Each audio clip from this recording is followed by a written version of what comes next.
Para vocês que estavam aqui domingo, nós começamos uma palavra, e para quem também não estava, né, entre o processo e o propósito, e nós iniciamos falando sobre propósito e processo.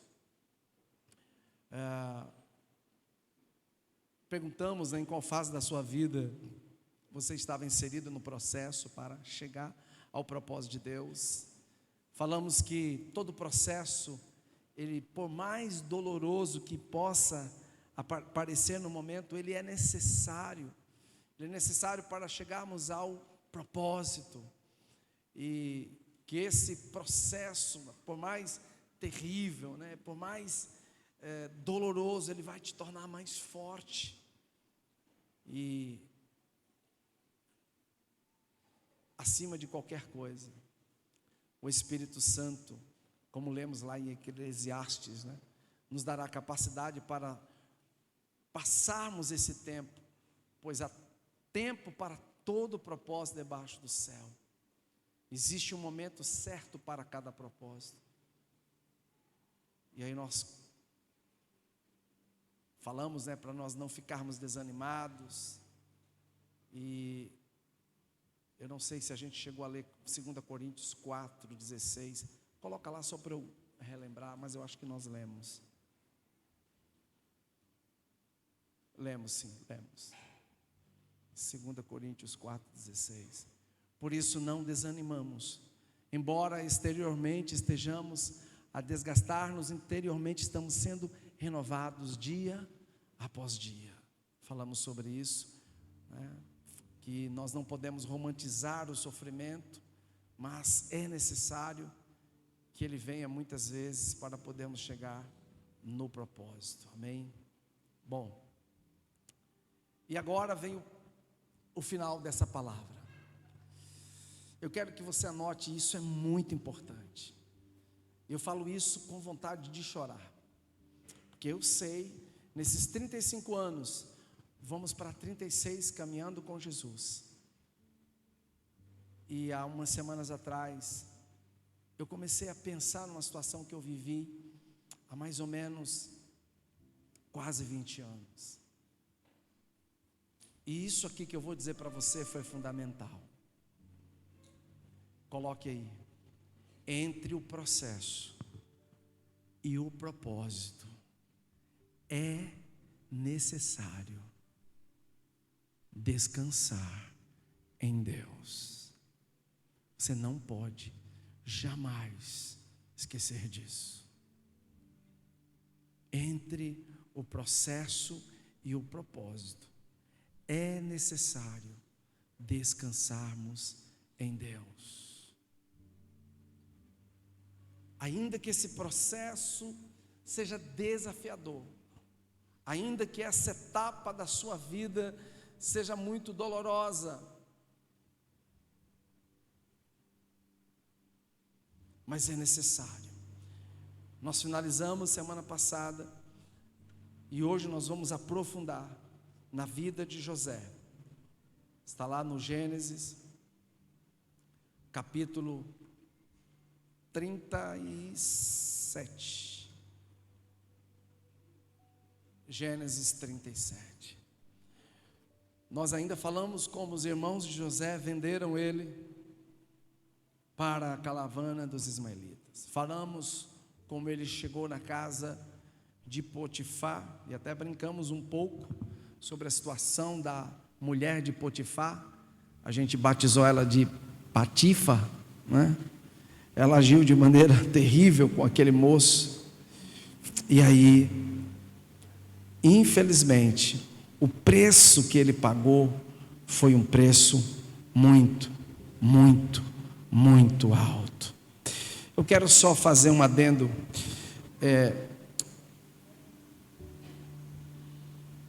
Um tipo de acusação da qual José sofreu, ela já era passiva de uma sentença de morte, porque por muito menos se matava naquela época. Só que eu já até preguei sobre isso há muitos anos.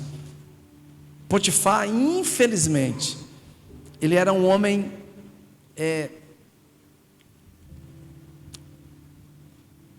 influenciado por espíritos imundos que estavam na vida da sua mulher. Um cara passivo, dominado pelo espírito de Jezabel. A forma com que ela chega para ele, né? Porque foi rejeitada.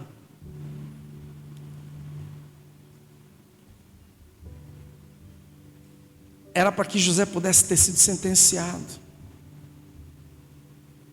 Mas a sentença proferida foi a prisão. E agora você vai dar um pulinho comigo lá para o verso 40.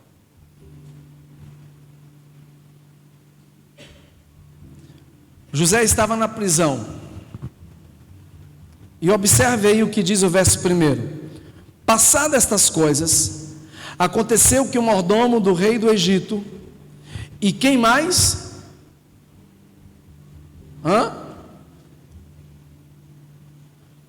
Um copeiro e um padeiro.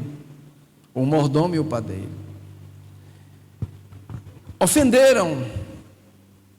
Olha o que eu estou te falando aqui. Talvez o cara não tenha colocado o copo do jeito que Faraó gostou. Talvez o pão naquele dia não tenha saído assado com a textura que Faraó queria que saísse. Mandou prender. Você imagina o cara ser acusado de tentar estuprar a mulher, né, do principal premier egípcio.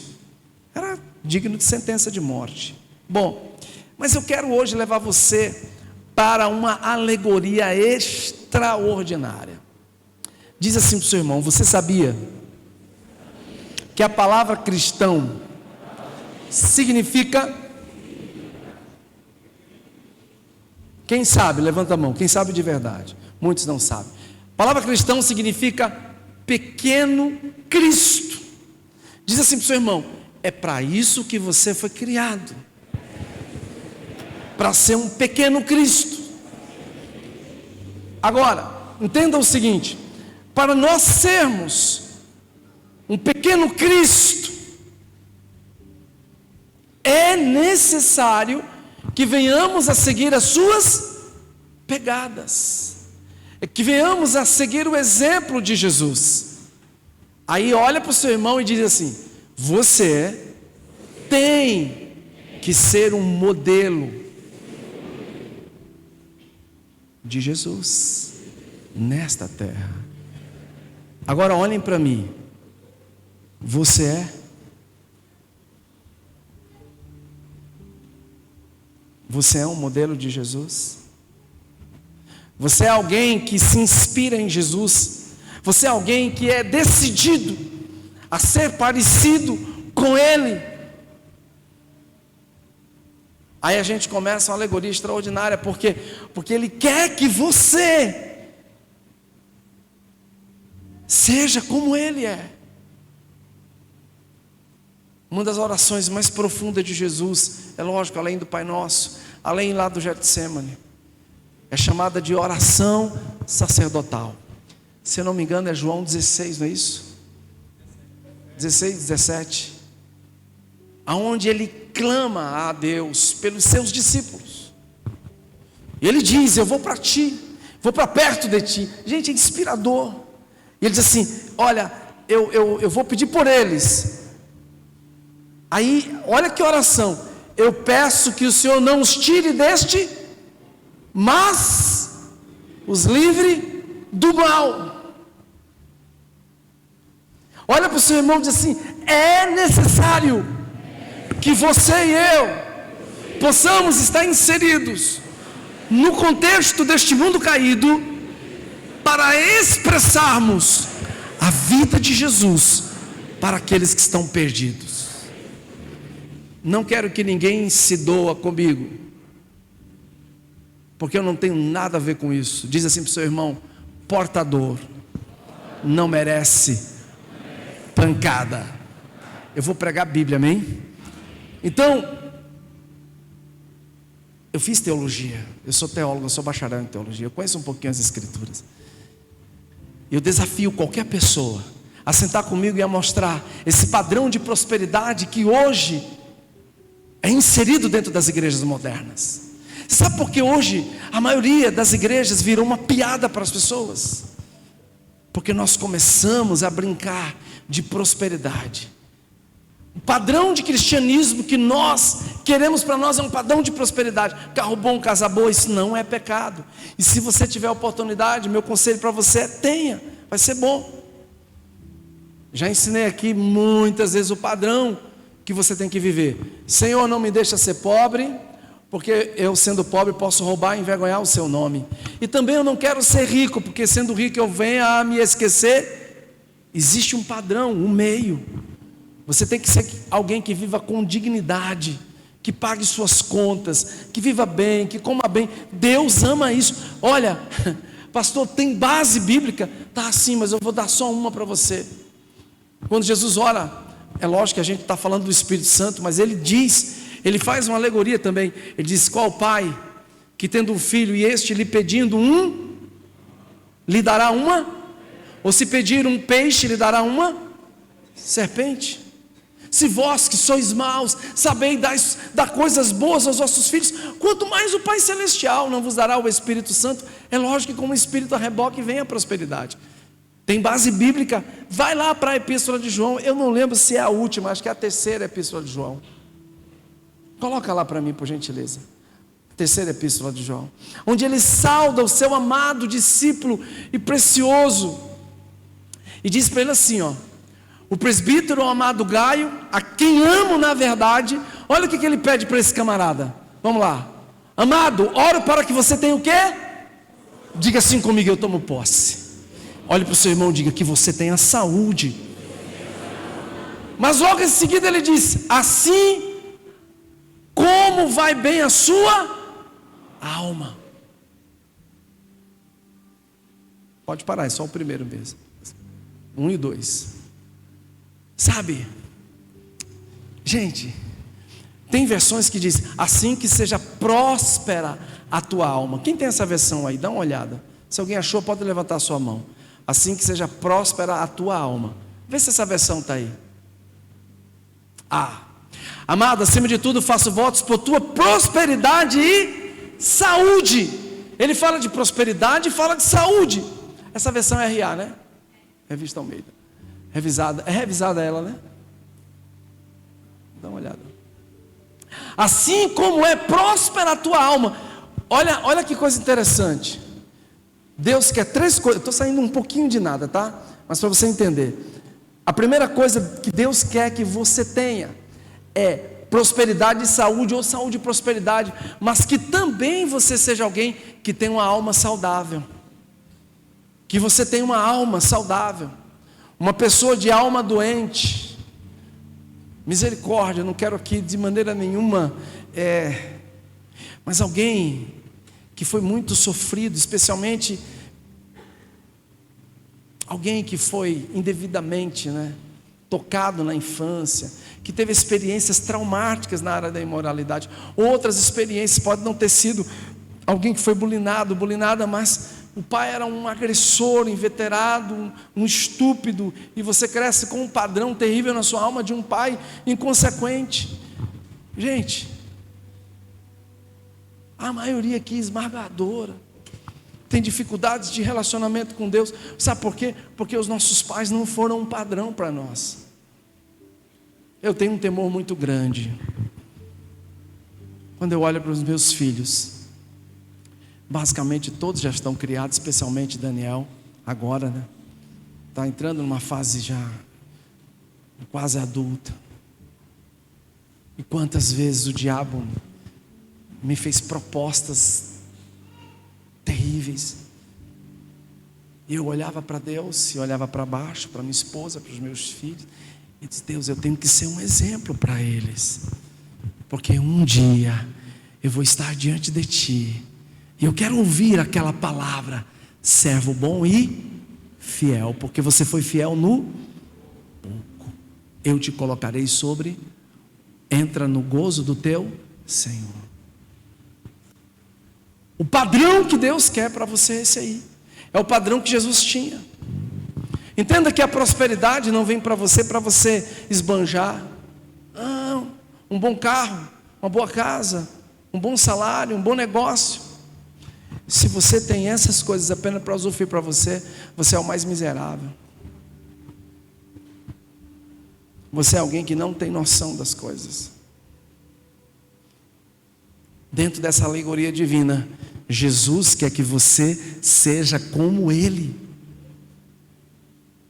E não adianta você sair de uma palavra dessa e amanhã você ser alguém inconsequente. Não tratar bem tua mulher, não tratar bem teu marido, não tratar bem teus filhos, não tratar bem teus pais. Não adianta, você está perdendo tempo. Vou te dar um conselho. Você está fazendo o que aqui? Eu creio que você veio pelo Espírito, mas não seja, porque, pastor, tem base bíblica, o senhor dá essa cutucada, tem muita. Paulo diz assim: não sejais, pois, apenas ouvintes da palavra, mas praticantes dela. Gente, eu não sei que evangelho as pessoas leem, porque a palavra todo o tempo está ali, ó, exortando você. E vocês querem o que é comigo? Pai, sabe? Não tem, o evangelho não tem essa maciez que as pessoas falam hoje. Não tem, não existe isso. É lógico que Deus é um Deus de amor. Mas você sabe por que está essa bagunça? Você sabe por que hoje está essa bagunça no meio cristão? Porque as pessoas romantizaram o evangelho. Não, pelo amor de Deus, eu não tenho nada a ver com isso. Eu estava saindo de casa, ouvindo essa música, disse: Deus, além dessa palavra, o Senhor quer dar mais um recado? E Ele deu. Se vai ficar com raiva, não fique de mim não, pelo amor de Deus. Mas olha para o teu irmão. Você sabe o que o Espírito Santo mandou dizer para você através do nosso pastor? Que você e eu, que nós não somos bons. Você não é bom. Você não é bom. Eu não sou bom. Eu não presto. Eu vi 2 homens de Deus falar uma coisa. Eu tenho um respeito que vocês sabem que pastor Ebilber, e o outro, pastor Ediléu, um pastor que eu tenho também um respeito lá da Indonésia, os dois. Falando que por dia, mais ou menos, pela idade deles, já passaram de quase 50 e tantos, quase 60, era uma média de 150 a 200 pensamentos impuros por dia. Dá um sorriso para o seu irmão e diz: e aí, vai encarar?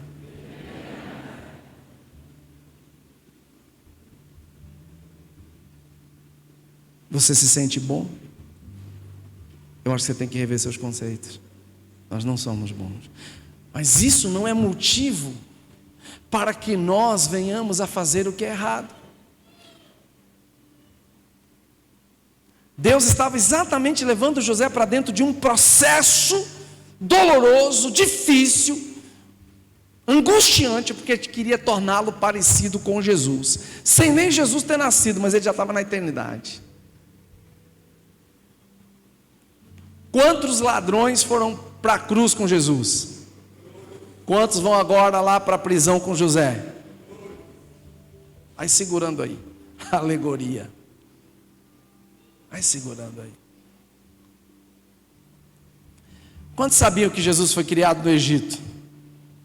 Quem sabia? Quando ele foge de Herodes, para onde ele vai? Dá um sorriso para o seu irmão e diz assim: o Egito é necessário. Ele vai te aprimorar. Ele vai te mostrar que Deus não se agrada dele.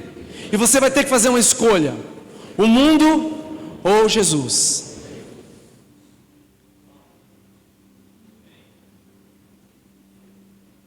Fala de novo para o seu irmão: o Egito é necessário. Você vai ter que fazer uma escolha. Você quer o mundo ou quer Jesus?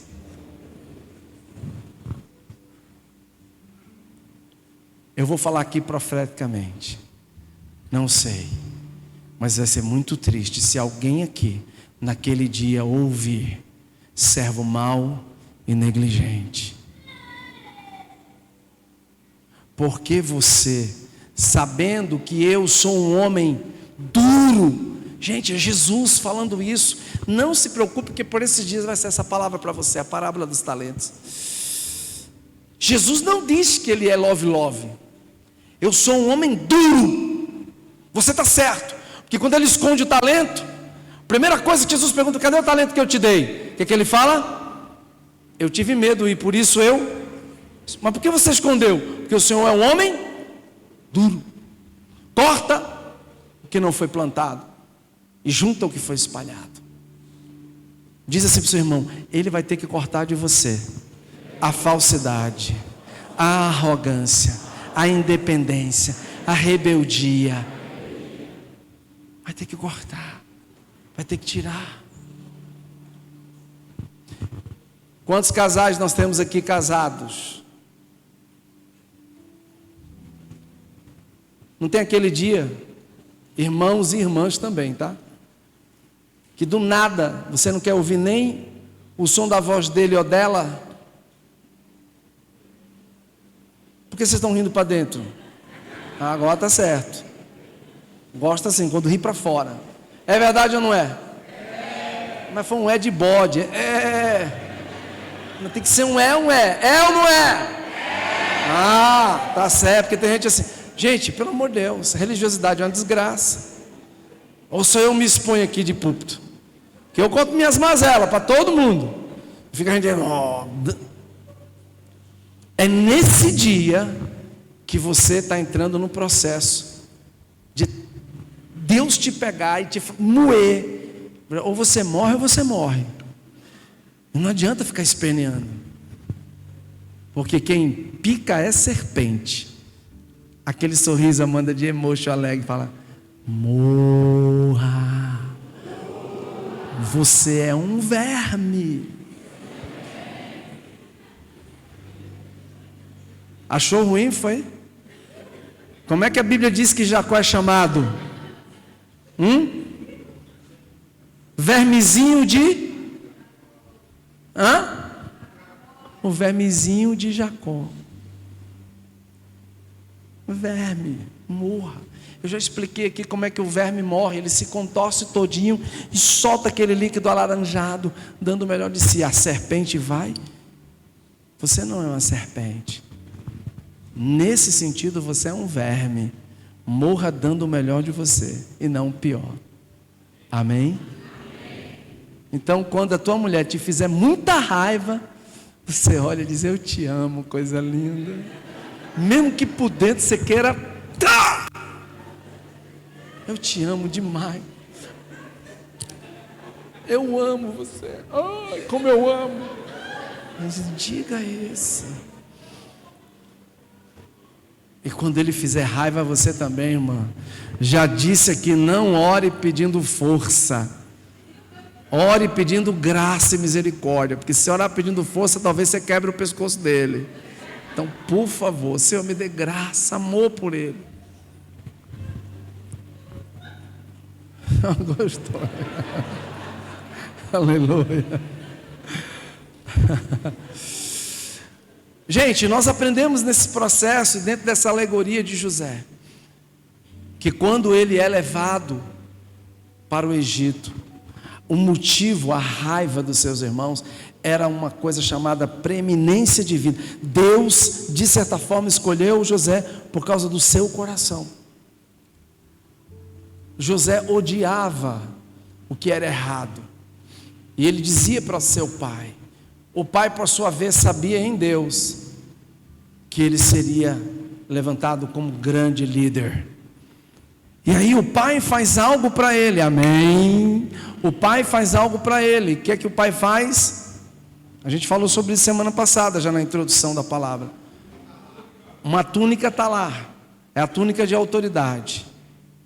Jesus, como um bom mestre, a gente fala assim, a Bíblia, de certa forma, ela tem um cunho católico que perdeu um pouco da essência judaica, mas as vestes de Jesus eram vestes talares, sacerdotal. Jesus vestia uma túnica sacerdotal. Jesus tinha um tzitzit, que é uma roupa que se coloca, um adorno, um kippah, um talite. Não era uma túnica qualquer, era um talite de seda pura. Dizem que era vermelha, eu duvido. Isso é coisa de... Isso que você vê aí na televisão. Tem nada a ver esse vermelho, esquece. Mas era uma roupa fina. E a roupa de José também era fina. Entendeu a similaridade? A autoridade de Deus estava sobre José nesse aspecto, de Jesus também. Olha a similaridade do processo. Jesus foi vendido por seu irmão. José também foi vendido pelos seus irmãos. Não levante a mão. Quantos de nós aqui já fomos traídos?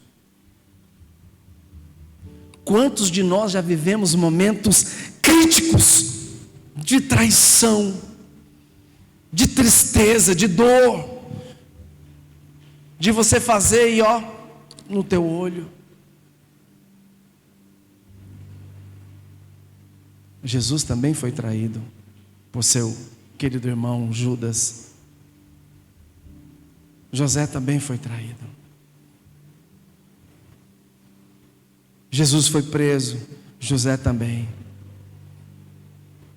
A Bíblia diz que em tudo Jesus foi tentado, mas ele não. Rapaz, eu vou te contar uma coisa. Esse cara me inspira.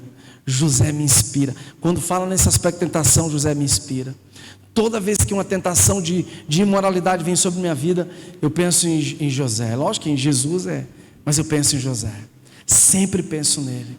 Falou, se o cara rejeitou aquele padrão, eu também posso rejeitar. Não vai haver desculpas.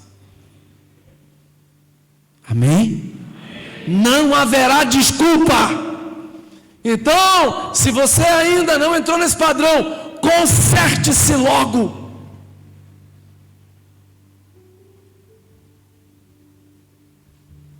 Jesus foi falsamente acusado. José também viveu esse padrão de falsidade. Quantas vezes você foi acusado de coisas que você não fez? Quantas vezes você foi apertado pelos seus próprios familiares em situações terríveis? Fala assim para o seu irmão: é o processo. É o processo. Você vai ter que passar por ele. Por quê? Porque Deus quer que você seja alguém parecido com Jesus. O seu padrão tem que ser Jesus. Se você vem para uma igreja, se você vem para um culto para receber bênção, e infelizmente eu tenho que dizer isso, a maioria esmagadora das denominações tem isso como propósito. O propósito não é ser abençoado, o propósito é ser parecido com Jesus. O propósito é ser parecido com Jesus. Esse é o propósito. Muitos dirão a mim naquele dia: Senhor, eu não preguei, eu não expulsei demônio, eu não falei novas línguas, novas línguas, eu não falei em novas línguas, eu não evangelizei.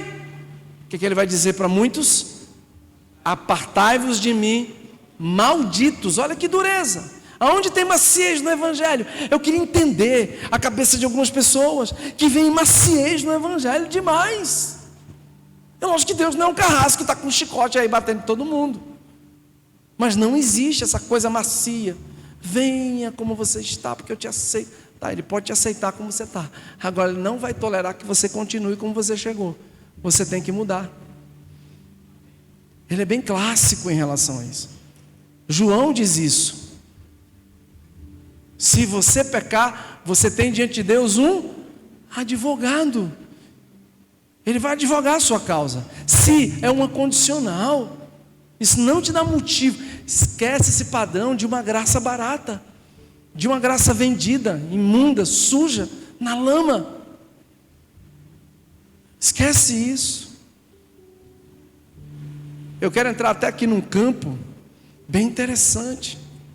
Essa semana eu estava escutando uma palavra do pastor Hernandes Dias Lopes e uma do pastor Luciano Subirá, sobre perder ou não a salvação. Alguém já ouviu essa palavra? muito boa, extraordinária. Eu tenho comigo uma convicção. Não existe essa de uma vez salvo, salvo para sempre. Não tem esse padrão. Não existe esse padrão na Bíblia. Ele é errado. Se a porta é estreita, é porque é um processo. E a porta larga leva para onde? Para a perdição. Então é um processo, irmão. O caminho é estreito e poucos são o quê? Os que entram por ele. Vamos lá, eu não lembro, acho que é Hebreus. Aqui, eu falei sobre isso semana passada, teve uma pessoa até que me interpelou, e eu preciso consertar aqui. Não é consertar porque eu errei, não, é porque a pessoa entendeu errado. Olha só, aqueles que foram participantes das primícias do Espírito Santo, aqueles que provaram as coisas vindouras, aqueles que provaram essa vivência com Deus, e uma vez que largaram, ele diz o quê? A estes é impossível que o Evangelho seja revelado novamente. Não é que a pessoa perdeu a salvação, é que não existe mais sabe aquele padrão que você, quando veio para a igreja, poxa, que lugar legal, que gente boa, aquela coisa, com o tempo você vai perdendo. Você entra por aquela porta ali, deixa eu te dar um conselho, quando você entrar por aquela porta, entra com sede. E sabe por que muitos de vocês não têm sede? Chegam até depois do louvor, porque vocês se acostumaram. Não se acostumem com a glória de Deus. Eu vou dizer uma coisa para você, a partir de abril, vai começar o nosso culto de oração e intercessão sábado. Não vamos ter nada na semana, já para aliviar, porque eu sei que a correria é grande. O trânsito, teve gente que disse, rapaz, mas só parece cidade grande. Você sai 5 horas do centro, chega às 7h30 da noite. Loucura, gente. Então, já pensou, tinha gente que vinha para um Tadel, não aproveitava nada. Aí colocamos para sábado de manhã, porque eu sei que a maioria esmagadora não trabalha. Você também vai acompanhar a EBPFAL, porque vai ser gravada, mas venha inteiro para cá de manhã, dia de sábado. Você tem que ser alguém decidido a ter fome de Deus. E vou dizer mais a você, a partir de abril, vou te dar um conselho: chega antes do culto. Antes do culto. Eu contei essa experiência lá da África, quando fui. Os caras meia hora já estão lá. É uma honra. Eles têm essa sede, eles querem agradar a Deus. É por isso que é gente ressuscitando, é paralítico andando, é cego enxergando, sabe? É todo tipo de doença sendo curada, porque as pessoas têm fome de Deus. Mas não, tem gente chegando aqui 6h20, 6h25, 6h30. Sabe por quê? Porque você está enfastiado de Deus. Faça isso não. Eu duvido você ir para um jogo de futebol. Pode até chegar depois de ter começado a partida, mas você fazer o maior esforço para chegar antes. Aí a gente quer chegar meia hora depois, terminou o louvor. É uma das partes mais essenciais. A adoração é uma preparação. E você está desdenhando, porque você se acostumou. É igual aquele povo, ouviu o maná. Ouviu o maná. Este viu o maná, mas era a comida que vinha dos... Gente, a comida que vinha do céu, aquela gente chamou de coisa vil. E ainda diz assim, ai, que saudade do alho e da cebola do Egito. Não foi à toa que Deus os deixou 40 anos com a mesma roupa e com a mesma sandália. Porque esse processo de sofrimento tem que trabalhar na sua natureza. A sua carne tem que morrer. Se você não é alguém que mata a sua carne, você nunca vai ser íntimo de Deus.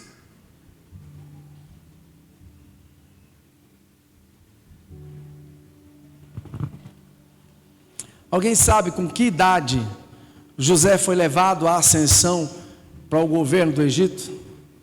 30 anos. Jesus também foi com 30 anos. Olha que similaridade, que coisa. Diz assim para o seu irmão: esse processo que você está vivendo é para te deixar parecido com o Rei dos Reis e Senhor dos Senhores. Você pode aplaudi-lo, meu irmão? O processo pelo qual você está passando é para te tornar parecido com Ele. Sabe, Deus usou várias pessoas, várias e várias pessoas, ao longo da caminhada do seu povo, como libertadores. José foi um tipo libertador. Eu quero que você olhe para esse irmão que está do seu lado e diga assim: o seu propósito não é comer e beber, não é trabalhar, se desejar casar, ter filhos. Esse não é o seu maior propósito. O seu maior propósito é ser parecido com Jesus, para que um dia você possa entrar na eternidade.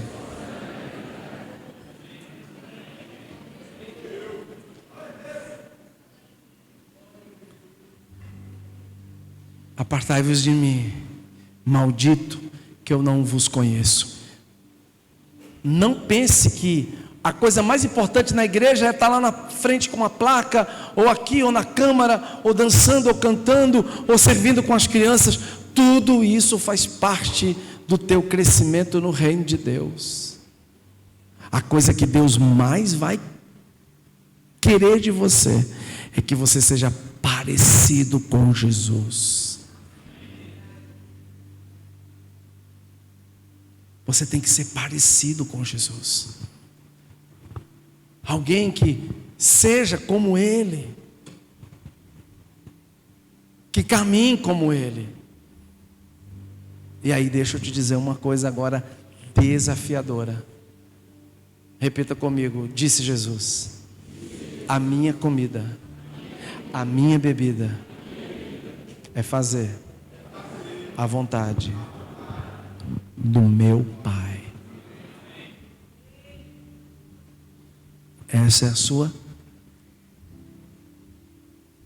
Ou você por qualquer motivo sai, ou você por qualquer motivo aborta o propósito, porque não suporta o processo. Não é fácil, nunca foi. Eu nunca quis deixar de ser crente, porque eu sei que se eu deixar, não vou nunca. É sentença de morte eterna. Mas eu quis abandonar muitas vezes um processo na minha vida para me tornar o que sou hoje.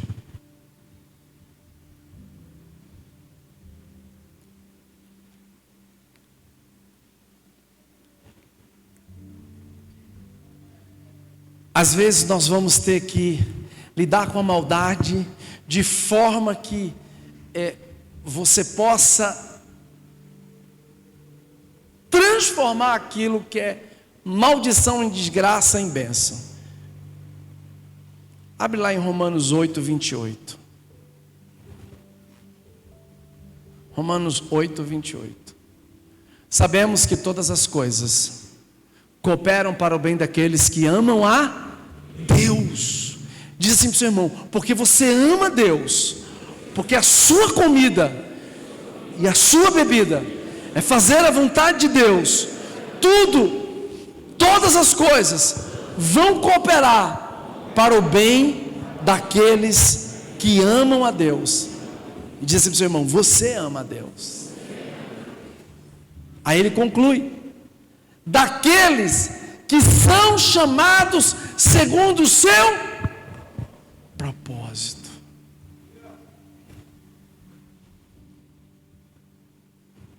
O propósito de Deus é que todos nós sejamos uma grande família, tendo como exemplo Jesus, o nosso irmão mais velho.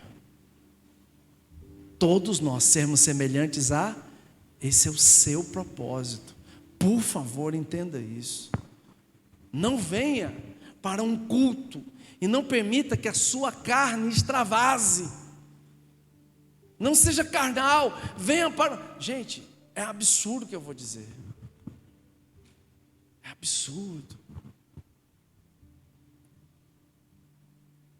Mas quantas pessoas desdenham do propósito no processo, se vendem na prostituição.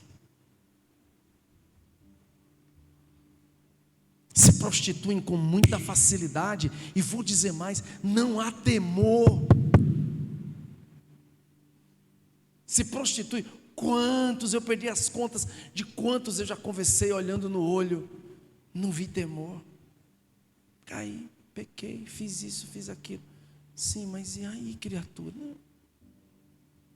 Não tem mais temor. A gente vai perdendo o temor. Não deixe o temor ir embora. Não permita. Não permita. Quando você for tomado pelo espírito imundo, a sua natureza for tentada, não permita abortar o processo. Sabe, queridos, quando nós olhamos para a vida de algumas pessoas dentro de um processo doloroso, nós reconhecemos a influência divina na vida dessa pessoa. Tanto Jesus como José tinham um propósito dentro do processo. Você também não está aqui nessa noite à toa. Você não está ouvindo o que você está ouvindo à toa. Você tem que entender, eu estou inserido no processo porque Deus tem um propósito. E o propósito não é só servir no corpo, é mais do que isso. É, acima de tudo, ser parecido com Jesus.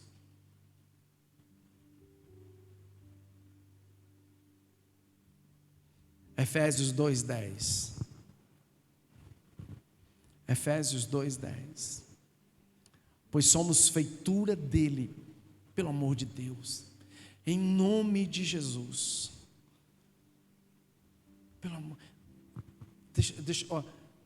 Toda a obreirada, obreiros que servem na ceia, fica de pé.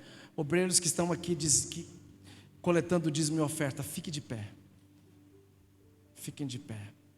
Por favor, não brinquem com o evangelho. É coisa séria. Agora, todos os que servem, até nas crianças, dança, fica de pé. Todos que estão servindo. Eu estou lá fora pegando uma placa, fica de pé. Por favor, não brinque. Não ache que você, por estar em pé, é diferente desse irmão que está sentado, porque ainda não está servindo. Deixa eu te dar um conselho. Se você não é alguém digno de honrar a tua mulher e o teu marido, chega para o diácono Júnior, que está trabalhando hoje, e diz: segura aí por um tempo, até eu acertar a minha vida. Porque quando você, de maneira indigna, e você está pensando que eu estou falando isso porque, gente, já tivemos muitos casos. Já tive caso de gente no louvor, em prostituição pesada. Eu tive muitos casos de obreiro em prostituição. Sabe, é inadmissível. Rapaz, a coisa mais sagrada que a gente tem, não é que a ceia é algo, mas a ceia é um momento ímpar, onde você, de certa forma, traz à memória aquilo que Jesus fez. Cara, e é inadmissível que uma pessoa que vá servir a ceia esteja em pecado de prostituição, esteja com uma vida errada. Mas você sabe que eu estou te dizendo isso? Porque eu já tive gente assim.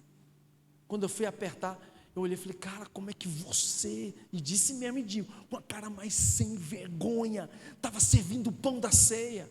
Aí eu sou chato, não presto, sou duro. Eu vou ser duro mesmo e ninguém vai dar mole. Você sabe, eu já tive gente assim. Gente que já foi, que já veio, que já veio da igreja.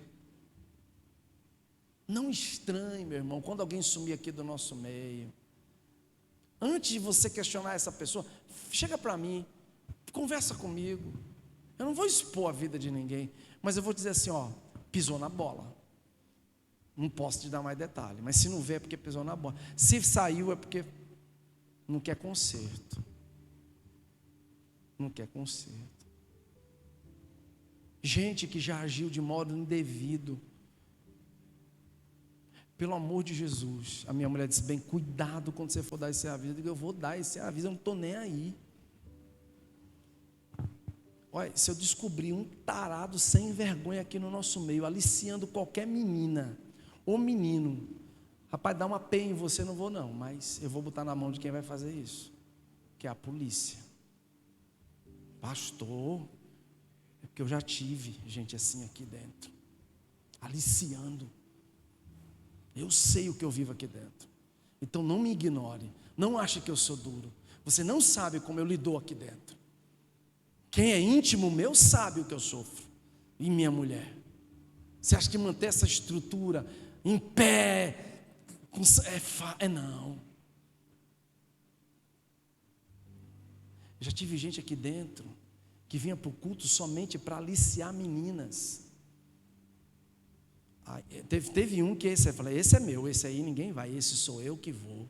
Eu vou ter uma conversa com ele, vem cá. E eu fui conversar com um bonitão.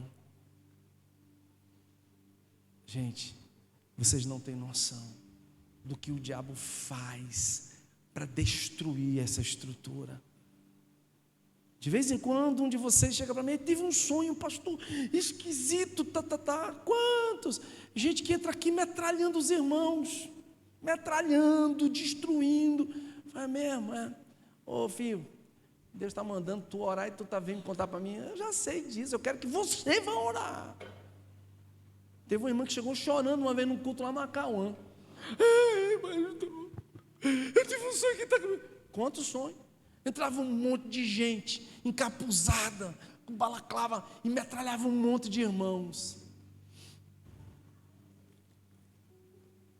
Eu disse para essa pessoa há muitos anos, você está orando para que esses irmãos não morram? E não é fisicamente não. Alguns até foram para a glória, acredito eu. Mas a maioria esmagadora morreram espiritualmente. Não estão mais entre nós. Realmente foram metralhados. Deus vai te dar um sonho e você acha o quê? Me conte, mas haja. Haja. Vá tirar um tempo de jejum. Você é corpo. Porque a minha Bíblia diz assim: quando um membro do corpo sofre, todo o corpo padece, sofre junto. E quando ele se alegra, todo mundo se alegra. Então, eu já estou pedindo a vocês que servem, por favor, pecar, errar, pode ser que você peque. Se pecardes, pode ser que você caia. Eu não vou, o que eu vou achar lindo é você chegar, pastor, eu errei, eu falei, vem cá meu filho, mas esconder pecado, eu vou usar uma palavra dura, agir de maneira sem vergonha, como muitos fizeram, e ainda querem fazer, ainda hoje, pastor, meu filho. Então vocês que servem, fiquem espertos. Não é demérito, um processo, uma situação. Conta, abre, vamos acertar. Mas não esconda, podeis assentar. Nós somos o corpo de Jesus. Dentro desse processo, para chegarmos ao propósito, nós temos que ter seriedade. Seriedade.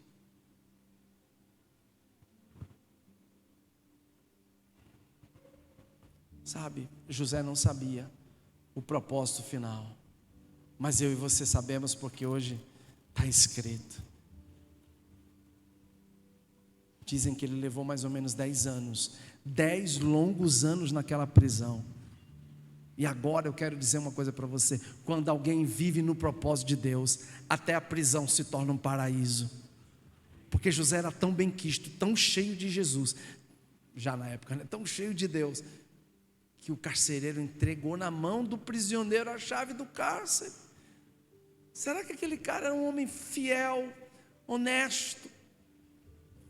É lógico, com o tempo, ele sai da prisão de forma sobrenatural e é levado por Deus ao mais alto cargo do Egito depois de Faraó. E nós sabemos todo o processo para chegar no propósito. Só que Deus não tinha terminado com José o seu processo. Muitos de vocês ainda estão vivendo o meio, alguns estão chegando no final. Na verdade é que Deus vai te tornar alguém cheio de Deus dentro desse processo.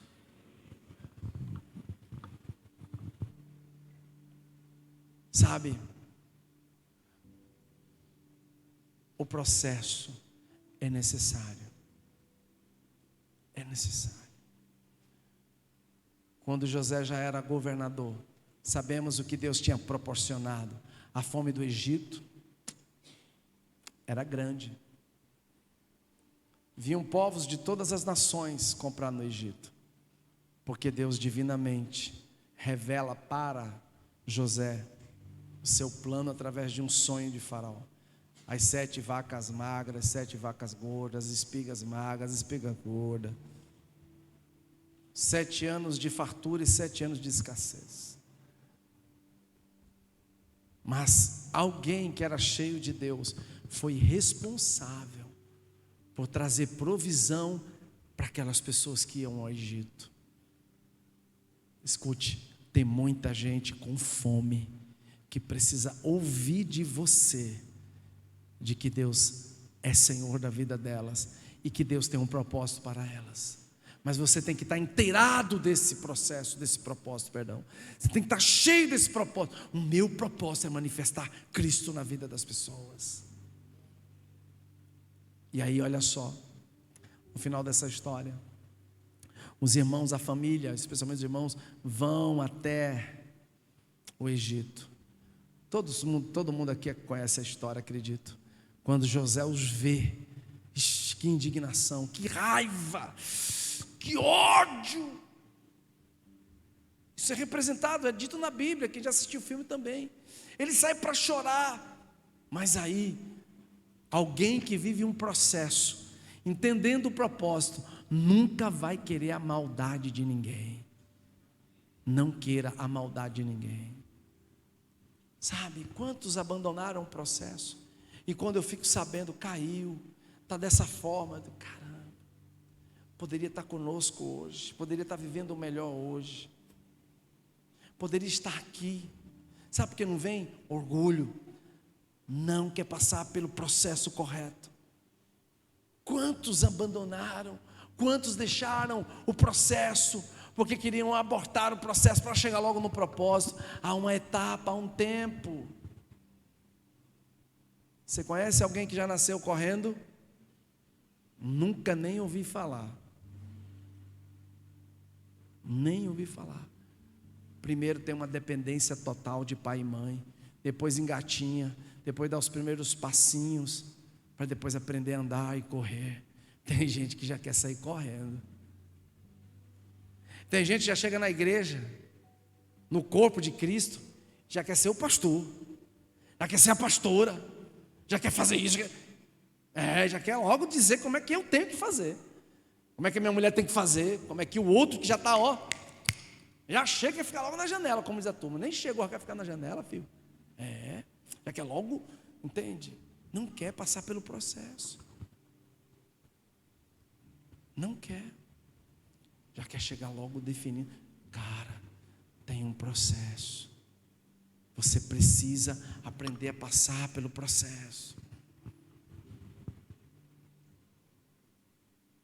E é a coisa mais linda, nesse paralelo, nessa alegoria entre José e Jesus, é o que você e eu temos que desenvolver. No final de tudo, a Bíblia diz que Jesus, alguém acha aquele trecho para mim, viu agora aqui na memória, que Jesus reconciliou a ambos, né? Vê se acha aí, sabe, Jesus reconcilia todas as pessoas na terra, meu Deus, sabe, esse é o propósito de Deus na vida de Jesus, essa reconciliação universal, nos tornando uma grande família. O que é que José faz, gente, no final do seu propósito? Ele reconcilia toda a família do seu pai, cujos irmãos, vou usar uma palavra chula, eram verdadeiros malas, crente mala,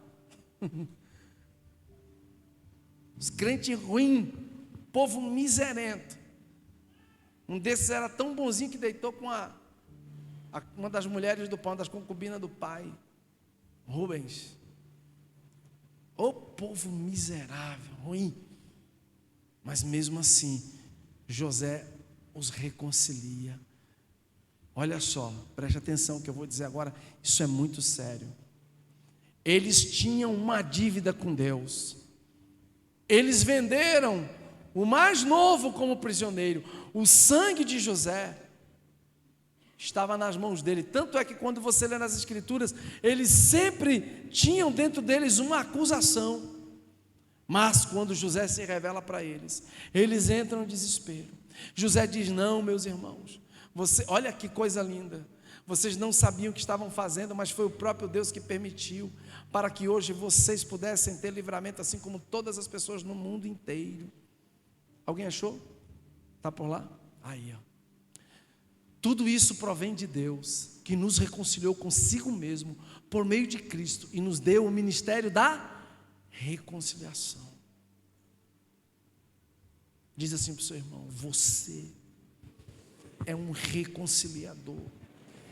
O seu propósito não é ganhar muito dinheiro, não é abrir um grande negócio, não é ter um bom casamento, não é criar bem seus filhos. Isso faz parte do processo. O seu verdadeiro propósito é ser um reconciliador, é reconciliar o perdido dentro do propósito de Deus, é fazê-los enxergar que eles são obra-prima de Deus.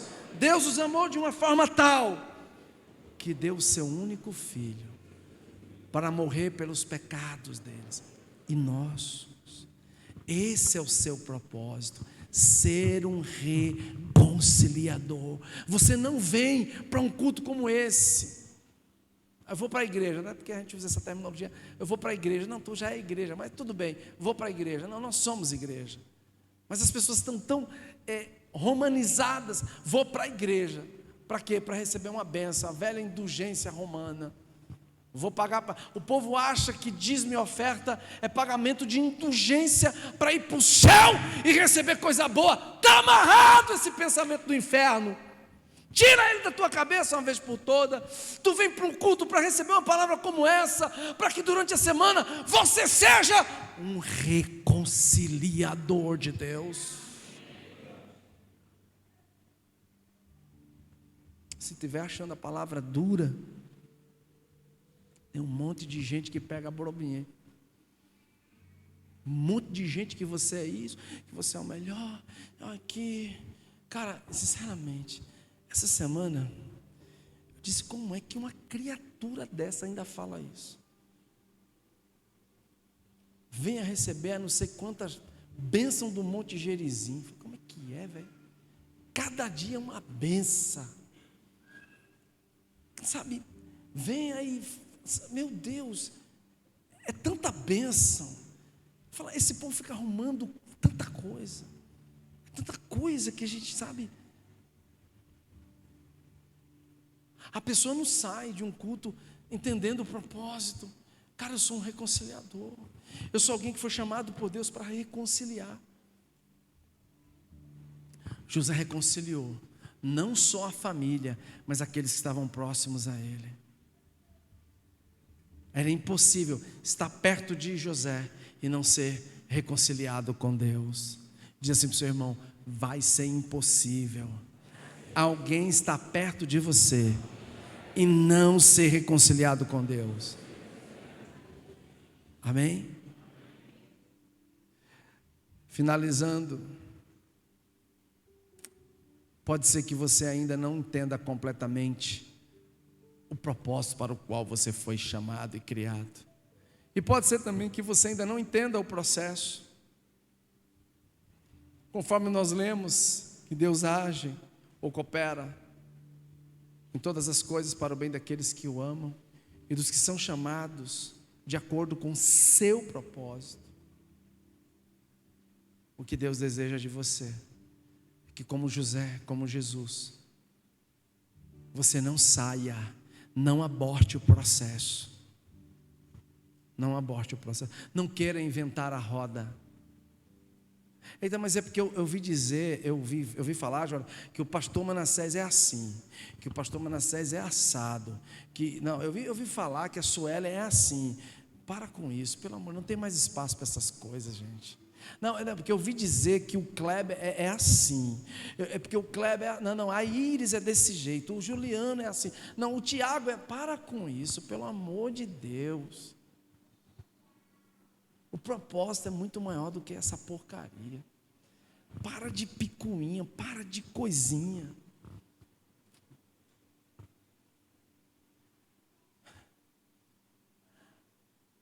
Há 4 semanas atrás, 4 semanas, uma pessoa me abordou bem aqui. Preciso falar com o senhor. Eu digo, pois não, eis-me aqui. Disse, olha, Deus me deu um sonho. Pode contar. Contou o sonho. Ele disse, o diabo ficou na minha cabeça. Não vá mais para aquela igreja. Deixa eu lembrar o termo. Foi duro, né? Ele é muito duro. Pastor Manassés é muito duro. Eu falei, como é que é? Olha para mim, olha aqui.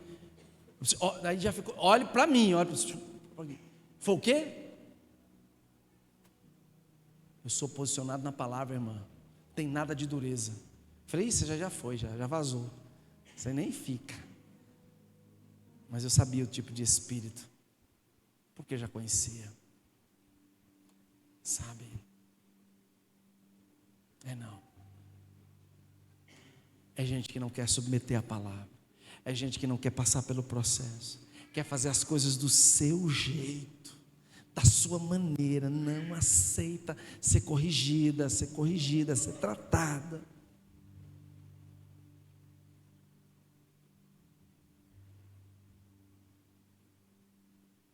Aqueles que têm uma casa.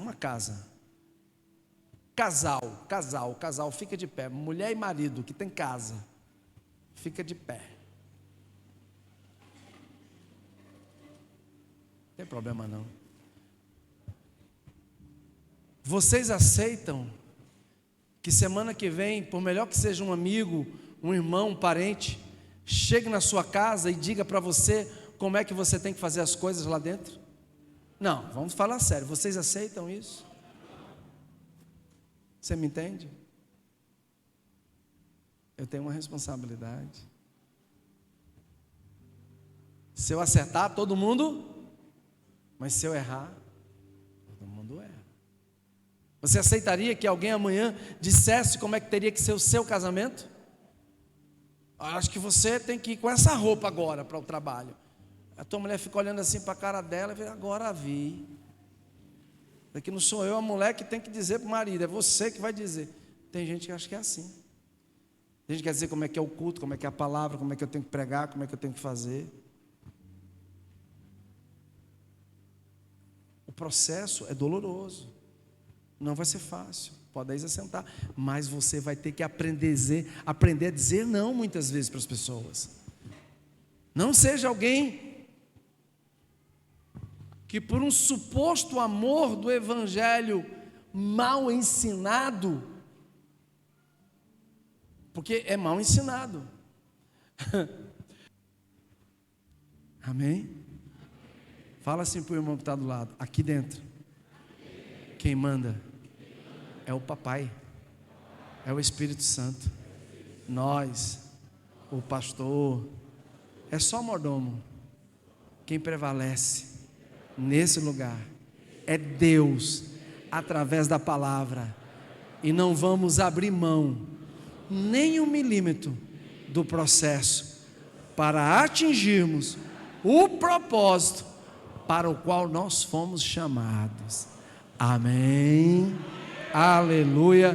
Deus te abençoe. Vamos ficar de pé mais uma vez.